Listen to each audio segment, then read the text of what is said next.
வணக்கம், welcome back to my channel. இன்னைக்கு நம்ம வந்து ஒரு ஃப்ரூட் வச்சு தான் ஒரு சோப் பண்ண போகிறோம். இந்த ஃப்ரூட்டை வச்சு தான் நம்ம சோப் பண்ண போகிறோம். இன்றைக்கி வந்து அன்னாச்சி பழத்தை வச்சு ஒரு கோல்ட் ப்ராசஸில் சோப் மேக்கிங் தான் பார்க்க போகிறோம். இதில் என்ன அப்படி இருக்குது, இந்த பழத்தில் சோப்பெல்லாம் பண்ணலாமா அப்படின்னு கேட்டால் தாராளமாக பண்ணலாம். நிறைய பேர் பண்ணிகிட்ருக்காங்க. சரி, நம்ம சேனல்ல இது ஒரு டுட்டோரியல் போடலாமே அப்படின்னு சொல்லிட்டு தான் இன்றைக்கி நான் இந்த பழத்தை வச்சு நான் இன்றைக்கி சோப் உங்களுக்கு ரெடி பண்ணி காட்ட போகிறேன். இந்த பழத்தினால சோப் பண்ணும் போது என்ன யூசேஜ் இருக்கும் அப்படின்னு பார்த்தீங்கன்னா, மெயினாக என்ன பண்ணணும்னா ஆக்னேஸ் வந்துட்டு கிளியர் பண்ணும், ஸ்கின்னை வந்துட்டு நல்லாவே பிரைட்டன் பண்ணும். இதில் நிறைய ஆன்டி ஆக்சிடென்ட் ப்ராப்பர்ட்டிஸ் இருக்கிறனால உங்களோட ஸ்கின்னை வந்துட்டு ஈவன் டோன் பண்ணிவிட்டு ஃபேஸை வந்துட்டு நல்லா பிரைட்டன் பண்ணும். ஃபேஸும் சரி, ஹோல் பாடியும் சரி, ஃபுல்லாகவே வந்துட்டு உங்களுக்கு நல்லா பிரைட்டன் பண்ணி கொடுக்கும். ஸோ இந்த சோப்புக்கான மேக்கிங் தான் இன்றைக்கி நம்ம பார்க்க போகிறோம். ஸோ வாங்க ரெடி பண்ணலாம். ஃபர்ஸ்ட் வந்துட்டு இதோட தோல் எல்லாத்தையுமே எடுத்துட்டு நல்லா கட் பண்ணிவிட்டு ஜூஸாக பண்ணிக்க போகிறோம். ஸோ ஸ்டார்ட் பண்ணலாம். ஓகே, ஃபஸ்ட் வந்து நம்ம வாங்கி வச்சுருக்க அன்னாச்சி பழத்தோட குடுமியை வந்து கட் பண்ணி எடுத்துடலாம். இந்த குடுமி பார்க்க அழகாக இருந்துச்சு. அதை நம்ம கலர் பண்ணி ஒரு டெக்கரேட்டிவ் திங்காக கூட யூஸ் பண்ணலாம். பட் அதை நம்ம அப்புறம் பார்த்துக்கலாம். இப்போ வந்துட்டு பழத்தில் இந்த சைடில் இருக்க அந்த முள் மாதிரி இருக்க தோல் எல்லாத்தையுமே பொறுமையாக கட் பண்ணி எடுத்துருங்க. கட் பண்ணும் போது வந்து கையில் வந்து குத்துச்சு. ஸோ நீங்கள் வந்து கட் பண்ணுறப்ப கொஞ்சம் பார்த்து பொறுமையாக கட் பண்ணிடுங்க. எல்லா சைடில் இருக்க தோலையுமே கட் பண்ணி எடுத்து நமக்கு எவ்வளோ தேவையோ அந்தளவுக்கு அன்னாச்சி பழத்தை மட்டும் எடுத்துக்கலாம். மீதி இருக்க பழத்தை வேஸ்ட் பண்ணாமல் உப்பு மிளகாத்தூள் போட்டு சாப்பிடுங்க, சூப்பராக இருக்கும்.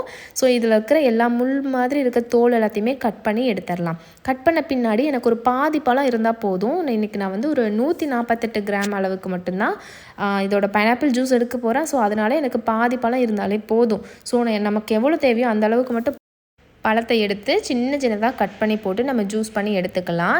இதில் நமக்கு இன்றைக்கி பியூரியும் தேவைப்படும். ஸோ அதனால் நல்ல ஃபைன் பேஸ்ட்டாக கூட அரைச்சி எடுத்துக்கலாம்.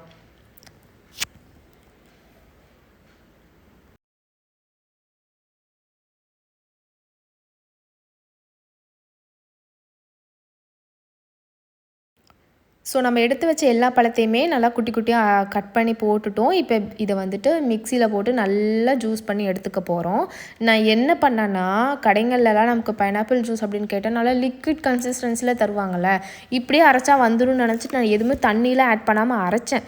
ஆனால் எனக்கு வந்து ரொம்ப திக்காக ஒரு பியூரி கன்சிஸ்டன்சிக்கு தான் வந்துச்சு. ஆனால் எனக்கு இன்றைக்கி ஜூஸ் தேவை. ஸோ நான் என்ன பண்ணேன்னா, டிஎம் வாட்டர் எடுத்து அதில் கொஞ்சம் ஆட் பண்ணி நான் ஜூஸாக அரைச்சிக்கிட்டேன். இந்த மாதிரி நீங்கள் அவசரத்துக்கு வந்து கிச்சனில் நம்ம குடிக்கிற தண்ணி இருந்துச்சுன்னா அதை எடுத்து ஊற்றிட வேண்டாம். பொறுமையாகவே போய் டிஎம் வாட்டர் எங்கே இருக்குதோ அதை தேடி கண்டுபிடிச்சி எடுத்துகிட்டு வந்து டிஎம் வாட்டரை ஆட் பண்ணி அந்த ஜூஸை வந்துட்டு நல்லா லிக்விட் கன்சிஸ்டன்சிக்கு அரைச்சி எடுத்துக்கலாம். நான் கொஞ்சம் ஃபஸ்ட்டு ஆட் பண்ணால் அப்போயும் எனக்கு வந்துட்டு கொஞ்சம் திக்காக தான் இருந்துச்சு. ஸோ அதனால் நான் திரும்பவும் வந்துட்டு கொஞ்சம் டிஎம் வாட்டரை ஆட் பண்ணிவிட்டு நல்லா லிக்விட் கன்சிஸ்டன்சிக்கு அரைச்சி எடுத்துக்கிட்டேன். ஸோ உங்களுக்கும் அதே மாதிரி தான். நீங்கள் அரைக்கும் போது உங்களுக்கு திக்காக இருக்குது அப்படின்னா டிஎம் வாட்டர் மட்டும் ஆட் பண்ணி ஜூஸ் அரைச்சி எடுத்துக்கோங்க. எனக்கு இப்போ இந்த கன்சிஸ்டன்சியில் நான் வடிகட்டினேன் அப்படின்னா எனக்கு ஜூஸ் வந்துடும். ஸோ அதனால் நான் இந்த கன்சிஸ்டன்சியோடு நிறுத்திக்கிட்டேன்.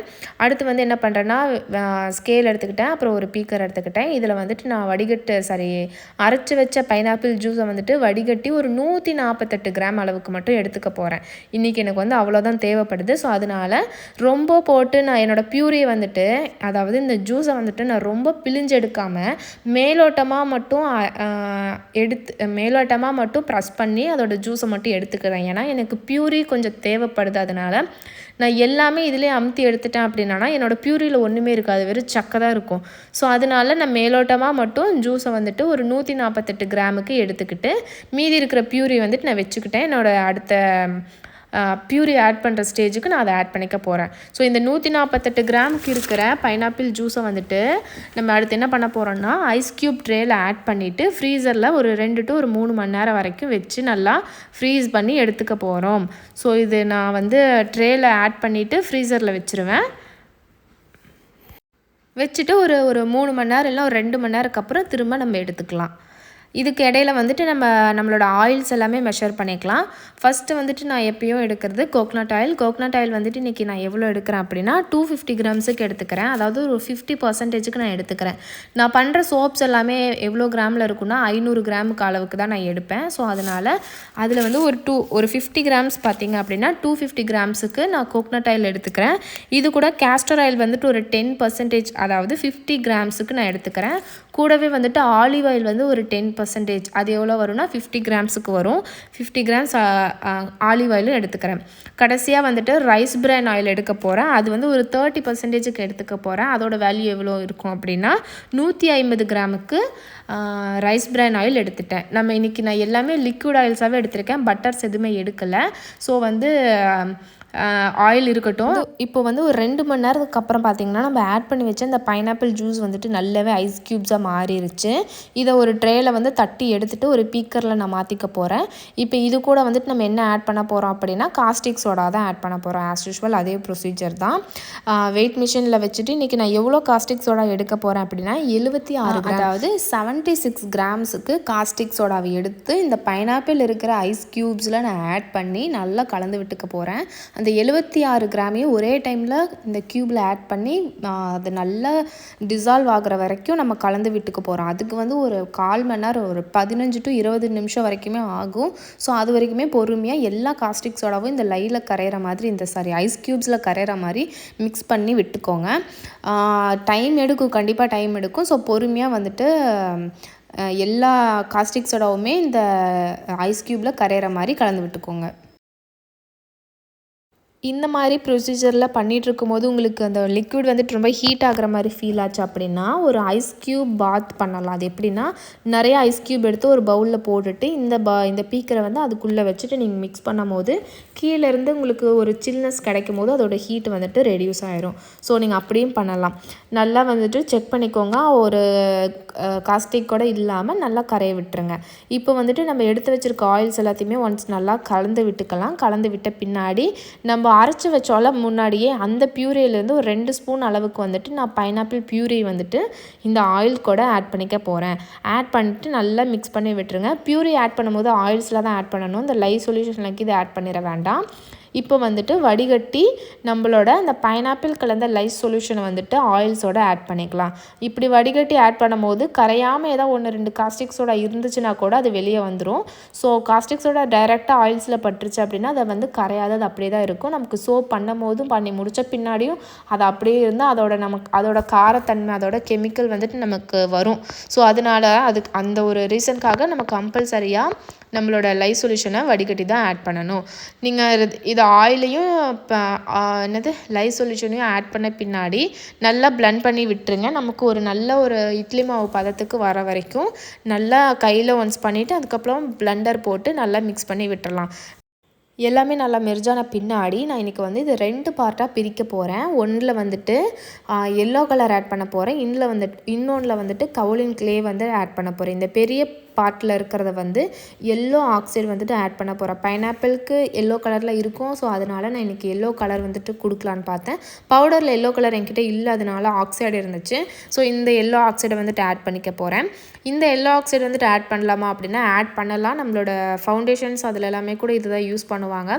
கூடவே வந்துட்டு ஆரஞ்ச் எசென்ஷியல் ஆயில் வந்துட்டு ஒரு ஃபியூ ட்ராப்ஸ் நான் ஆட் பண்ணிக்கிட்டேன். ஆட் பண்ணிவிட்டு நல்லாவே கலந்து விட்டேன். பட் அந்த நான் ஆக்சைடு ஆட் பண்ணலை, அந்த பவுடர் டைரெக்டாக நான் போட்டனால அங்கங்கே எனக்கு குட்டி குட்டி லம்ஸ் இருந்துச்சு. ஸோ அந்த லம்ஸ் போகிறதுக்காக நான் திரும்பவும் வந்துட்டு பிளெண்டர் யூஸ் பண்ணிக்கிட்டேன். அப்படி யூஸ் பண்ணும்போது என்ன ஆச்சுன்னா ட்ரேஸ் வந்துட்டு ரொம்ப நல்லா திக்காயிடுச்சு.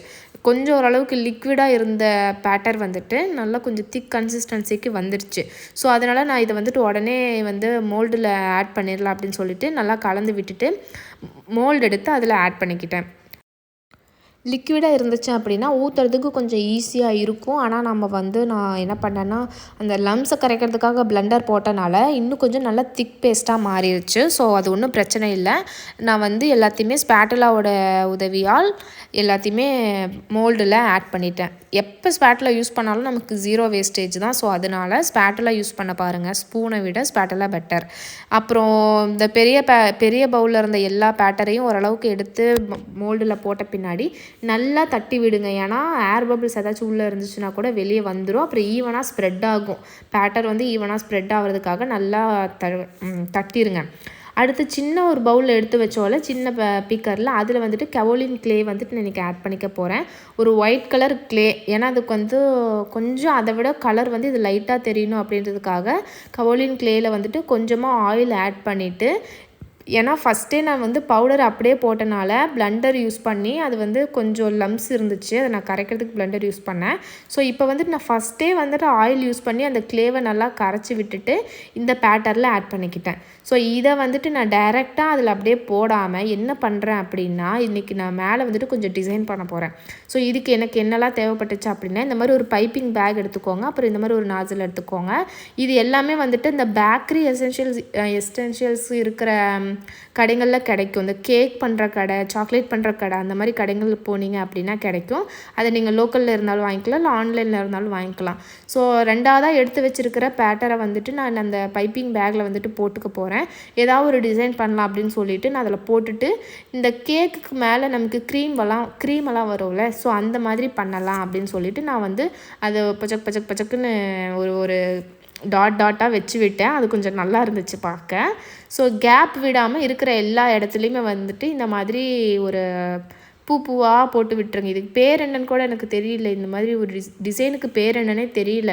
ஸோ வந்தது நானும் அப்படியே போட்டுட்டேன். ஸோ அதனால் நீங்களும் உங்களுக்கு என்ன டிசைன் பண்ண தோணுதோ அந்த மாதிரி இந்த மாதிரி கொயமையான்னு போட்டு விட்டுருங்க. பார்க்க நல்லா தான் இருக்கும்.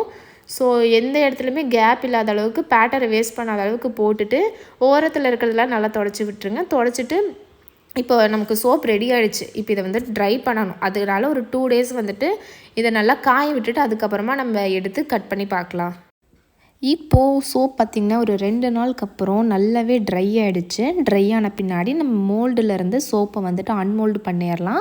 இந்த மாதிரி அன்மோல்ட் பண்ணுறது மட்டும் கொஞ்சம் டிஃபிகல்ட்டாக இருக்கும். பட் ட்ரை பண்ணி அன்மோல்ட் பண்ணிடலாம்.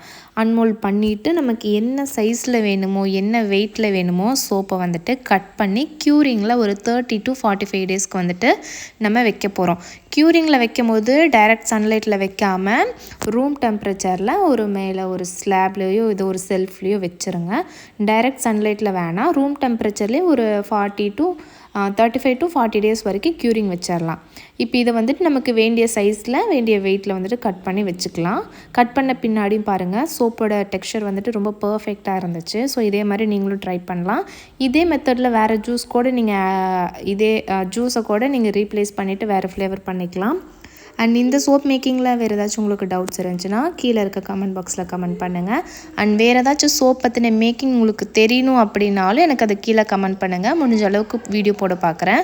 அண்ட் இந்த வீடியோ உங்களுக்கு யூஸ்ஃபுல்லாக இருந்திருக்கும் அப்படின்னு நம்புகிறேன். அப்படி யூஸ்ஃபுல்லாக இருந்துச்சுன்னா மறக்காமல் நம்ம சேனலை சப்ஸ்கிரைப் பண்ணிக்கோங்க, வீடியோ லைக் பண்ணுங்கள், அப்புறம் உங்கள் ஃப்ரெண்ட்ஸ் கூட ஷேர் பண்ணுங்கள்.